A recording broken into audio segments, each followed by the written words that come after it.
Ashulia gas সংকটের প্রভাব পড়েছে বিভিন্ন খাতে, সেখানকার সে খবর জানাতে যুক্ত হচ্ছেন সহকর্মী জাহিদুল ইসলাম অনিক। অনেক গ্যাস সংকট কত তীব্র হচ্ছে, কোন গ্রাহকরা বেশি দুর্ভোগে আছেন এবং সমস্যার সমাধান কবে নাগাদ হতে পারে, সংশ্লিষ্টরা কিছু বলছেন কিনা সব মিলিয়ে জানাবেন।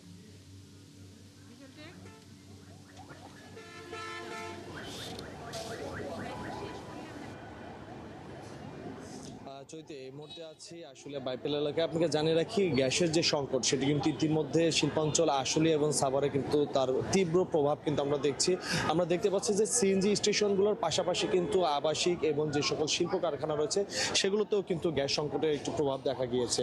আপনাকে যদি আমি দেখাই যে ইতিমধ্যে যে সিএনজি স্টেশনটি রয়েছে সেটিতে কিন্তু এখানে দীর্ঘ সারিতে কিন্তু বিভিন্ন যানবাহন আসছেন। তারা কোনো রকম গ্যাস সরবরাহ করতে পারলেও আমরা কিন্তু দেখছি যে কলকারখানার যারা রয়েছেন তারা যেমনটি অভিযোগ করছেন যে এই গ্যাসের প্রেশার কম থাকায় তাদের যে ড্রাইং সেকশনগুলো রয়েছে এবং ওয়াশিং প্ল্যান্টের যে সেকশনগুলো রয়েছে সেটি কিন্তু থেকে কিন্তু বন্ধ রাখা হচ্ছে এবং যার ফলে শ্রমিকদের মধ্যে কিন্তু একটু তাদের সমস্যা এবং তারা যে কর্ম করতে পারছে না সেই কারণে কিন্তু তারা একটু অনিশ্চিতের মধ্যে রয়েছে, যে বেতন নিয়ে তাদের কিন্তু দুশ্চিন্তা। আমরা যদি এখানকার একজন গাড়ি চালকের সাথে কথা বলি, আপনাদের কি সম্মুখীন হতে হচ্ছে এই গ্যাস সরবরাহ? এখন এদিকে আশুলিয়ার দিকে মোটামুটি একটু লাইনে আসছে, কিন্তু ঢাকার দিকে অনেক সিরিয়াল। ঢাকার দিকে সিরিয়াল পাওয়া যায় না, গ্যাস পাওয়া যায় না, খুব কষ্টে আছি আমরা।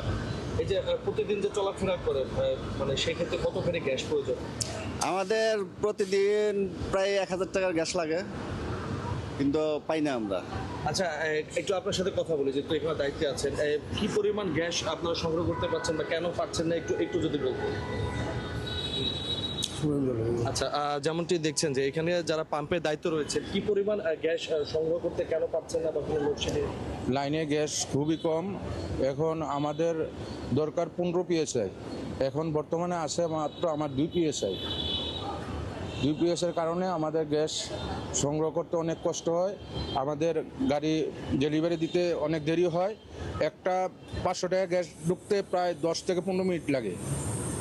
যেমনটি শুনছিলেন যে এখানে যারা সিএনজি ফিলিং স্টেশনের কর্মীরা রয়েছেন তারা যেমনটি যে তাদের যে চাহিদা 15%, সেই 15 পিএইচ এর মধ্যে কিন্তু তারা মাত্র 2 পিএইচ পাচ্ছে। আমি এখানকার যারা তিতাসের কর্মকর্তা রয়েছে আশুলিয়া জোনাল বিপণনের ব্যবস্থাপকের সাথে আমি কথা বলেছি, তিনি যেমনটি আশ্বাস দিয়েছেন যে আগামী 15 দিনের মধ্যে এই গ্যাস সংকটের যে গ্যাসের যে প্রেশার সেটি কোনো রকম স্বাভাবিক হওয়ার কিন্তু একটি আশার আলো কিন্তু তিনি জানিয়েছেন আমাদের কাছে। চৈতি, অনেক আপনাকে ধন্যবাদ আমাদের সাথে যুক্ত হবার জন্য। দর্শক, আশুলিয়া থেকে গ্যাস সংকটের খবর জানাচ্ছিলেন সহকর্মী জাহিদুল ইসলাম অনিক।